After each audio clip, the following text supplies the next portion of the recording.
Selamat datang di Etsa Podcast.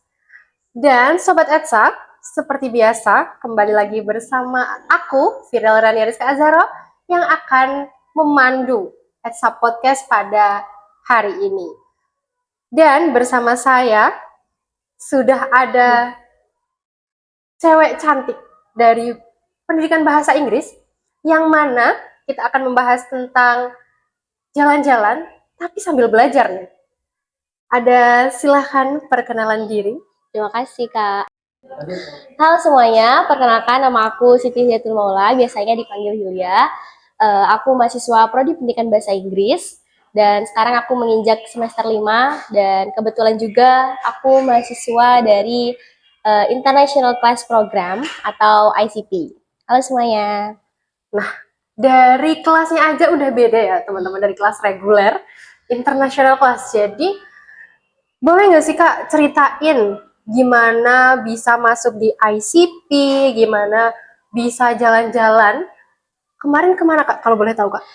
Kemarin hanya di 2 negara sih, Kak, di Singapura sama di Malaysia. Hanya 2 negara teman-teman.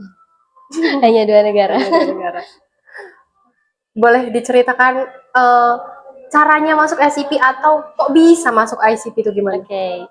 Kalau cara masuk ICP itu biasanya setiap tahun itu ada seleksi dari mahasiswa prodi pendidikan bahasa Inggris semuanya, diseleksi siapa yang mau masuk International Class Program, terus nanti ada beberapa tes gitu. Oke. Nah Kak, apakah student mobility-nya itu hanya di 2 negara ini? Yang katanya hanya 2 negara teman-teman. Emang teman-teman udah pernah ke luar negeri gitu ya? Iya, karena tahun kemarin yang kakak tingkat itu di 3 negara, jadi Wow. ya yang tahun ini cuma 2 negara aja. Oke. Coba Kak ceritain gimana sih perjalanan ke luar negerinya itu? Oke. Pertama-tama aku mau jelasin ini dulu ya. Konsep student mobility itu sebenarnya apa? Jadi student mobility itu sebenarnya kayak kita belajar di luar kelas. Cuman cakupannya student mobility itu lebih luas karena kita belajarnya di luar negeri kan. Tuh. Terus biasanya kayak kegiatannya itu berupa kunjungan akademik di instansi atau universitas gitu. Nah, apakah program student mobility ini hanya untuk international class aja, Kak? Apakah ini tidak dibuka untuk kelas reguler gitu?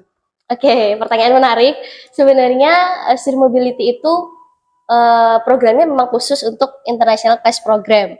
Cuman jikalau ada mahasiswa dari reguler dan ikut, sangat diperbolehkan dan sangat dianjurkan sih. Oke, nah kira-kira ada seleksinya nggak sih Kak? Atau hanya dengan membayar tiket kita bisa langsung berangkat gitu? Oke, kalau seleksi secara formalitas tuh nggak ada seleksi sih.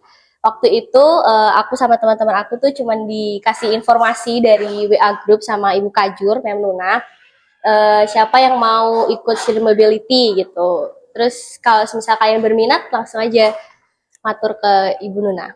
Oke, nah sebelum ke student mobility, apakah kamu pernah punya ekspektasi?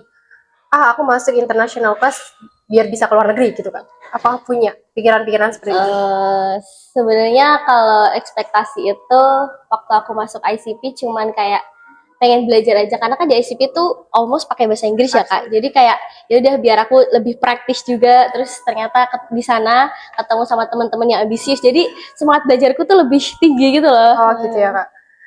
Nah, selama Kakak jalan-jalan ya, jalan-jalan ke Malaysia atau Singapura ini, kegiatan apa sih yang dilakuin di sana? Oke. Aku bedah itinerary aja kali ya. Oke. Dari day It's one, okay. kita tuh dikasih kesempatan buat strolling around di Malaysia.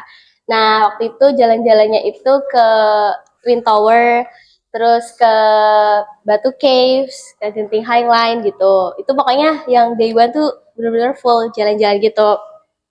Nah, terus kalau day 2 itu kita ada kunjungan ke UPSI atau Universitas Pendidikan Sultan Idris Malaysia. Okay. Nah, di situ ada banyak kegiatan. Yang pertama ada seminar internasional dari dosen FITK UIN dan juga dosen Fakultas Bahasa dan Komunikasi UPSI. Terus ada poster presentation juga, ada cultural performance kayak kita apa namanya menampilkan suatu budaya dari Indonesia, terus mereka juga menampilkan. Jadi kayak kita bisa lihat gitu loh budayanya seperti apa gitu. Nah, kemarin kira-kira ditampilin dari Indonesia ke sana itu apa? Dan Kalau siapa yang maju, Kak? kalau untuk cultural performance itu kebetulan kan bareng nih ada anak S1 PAI, S1 PBI sama S2 PAI juga. Nah, kalau untuk anak S1 itu penampilannya kita nari Oke. dolanan Jawa.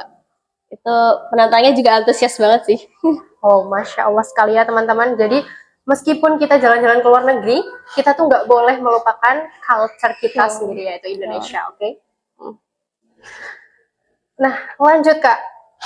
Eh, perasaan kamu yang awalnya nggak punya bayangan mau ke luar negeri, tapi tiba-tiba ada program ini, itu gimana perasaannya? Jujur seneng banget ya, karena kayak di ICP ini aku jadi punya banyak kesempatan gitu loh.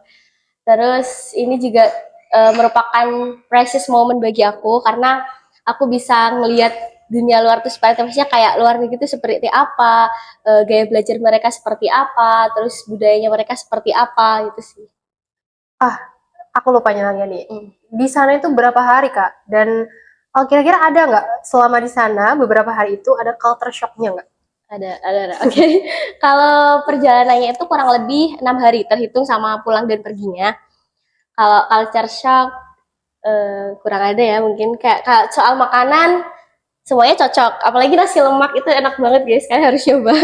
Terus kalau untuk budaya dan lain-lain kayaknya nggak ada deh karena kan kita serumpun juga kan. Oh iya, betul ya. Masih deketan lah. Cuman kalau di Singapurnya itu Kak, keren banget sih gila. Singapura tuh amazed banget, bikin amazed karena kan dia sudah negara maju.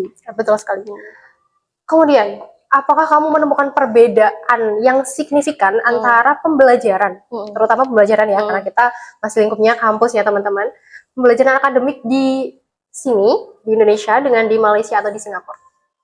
Kalau pembelajaran sendiri kurang lebih sama, cuman mungkin kayak apa ya jenjang mereka tuh yang beda kayak kan kalau di sini sekolah dasar tuh disebutnya sekolah ya udah sekolah dasar gitu. Kalau di sana nyebutnya sekolah rendah kayak gitu. Terus kalau untuk pembelajarannya teknologinya tuh terfasilitasi. Terus apalagi ya udah sih Kak mirip-mirip lah. Oke. Tapi dengar-dengar nih Kak, di Malaysia itu kuliahnya hanya beberapa semester. Pernah dengar aja sih, tapi sama. Di sini kan 8 semester ya. Di sana berapa semester? Di sana 6 semester. 6 semester udah lulus S1 ya berarti ya? Betul. Oke. Kebetulan kan aku punya temen juga kan yang dari UPSI itu, dia cerita-cerita kayak mereka semester 1 sampai semester 5 apa 4 ya kalau nggak salah. Itu mereka kayak benar-benar kuliah secara teoretikal. Cuman nantinya semester 6 itu mereka mulai magang dan itu tuh hal yang wajib. Kayak internship tuh hal yang wajib. Oke. Nah, berarti pilihan nih buat teman-teman mau kuliah di Indonesia atau di Malaysia. Oke, next Kak. Pertanyaannya adalah tantangan apa yang kamu hadapi ketika bersosialisasi dengan masyarakat di Malaysia atau teman-teman di Malaysia? Oke, kalau masalah bahasa, karena bahasa Melayu sama Indonesia little bit same, aku nggak ada ini sih. Cuman kalau kadang ada bahasa Melayu yang mungkin aku kurang tahu, aku pakai bahasa Inggris langsung switching karena bahasa Inggris di Malaysia kan merupakan second language yang mereka, jadi mereka banyak yang paham. Kira-kira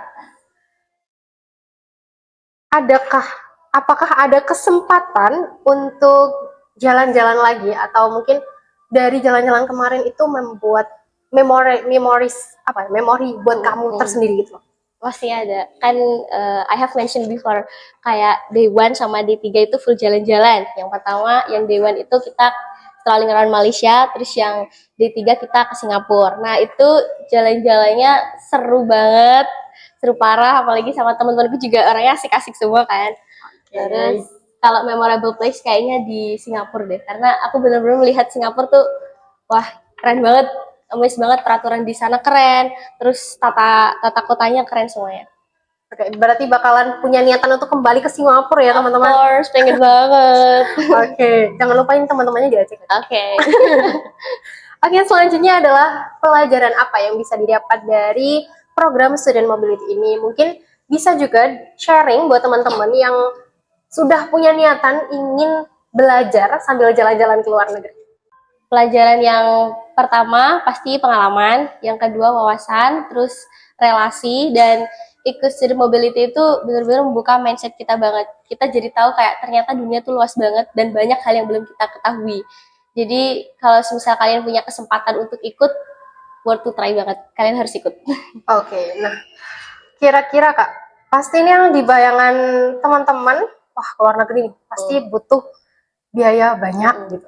Apakah, nggak usah di-spill harganya nggak apa-apa Kak, apakah ini menurut Kakak itu worth it dengan harga segitu, dapat jalan-jalan dan dapat belajar juga loh. Oke. Worth it banget pastinya karena selain dapat jalan-jalan, dapat pengalaman, kita juga dapat sertifikat internasional. Yang mana itu benar-benar investasi guys buat masa depan kalian, buat karir kalian.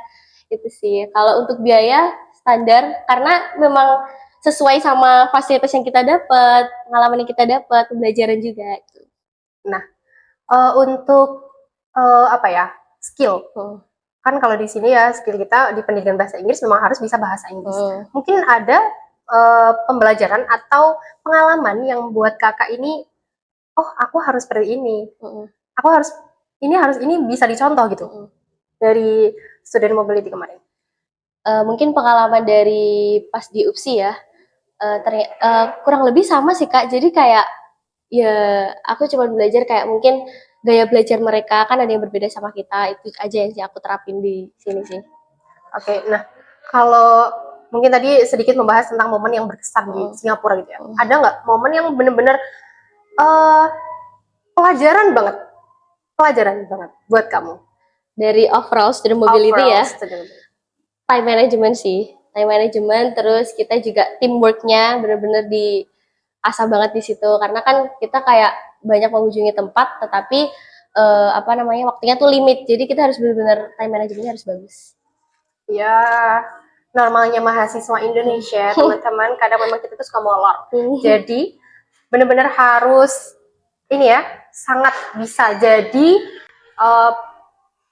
motivasi buat teman-teman semuanya bahwasanya time management itu sangat penting sekali. Nah, apakah pengalaman ini mendukung kamu sebagai mahasiswi pendidikan bahasa Inggris di jurusan itu sendiri?